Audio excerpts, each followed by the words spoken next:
একটা গল্প মনে পড়ে গেল। একসময় একজন ফেরেশতা এসে এক লোককে বলল, আমি তোমার উপর খুশি, তুমি যা চাইবে আমি তোমাকে তাই দেব, তবে একটা শর্ত, যা তুমি চাইবে আমি তোমাকে সব দেব, তবে তোমার প্রতিবেশীকে দেব তার দ্বিগুণ।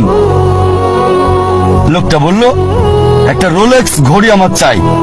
ফেরেশতা তাকে রোলেক্স ঘড়ি দিয়ে দিল। প্রতিবেশী দুটো রোলেক্স ঘড়ি পেল। লোকটি বলল, একটা মার্সিডিজ গাড়ি আমার চাই। ফেরেশতা তাকে মার্সিডিজ গাড়ি দিল। প্রতিবেশীকে দুটো মার্সিডিজ দিল।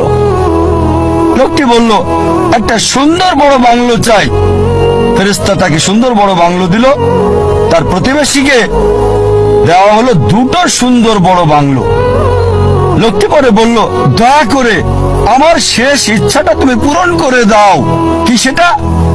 আমার একটা চোখ তুমি নষ্ট করে দাও, যাতে কিছু আমি চোখে না দেখতে পাই।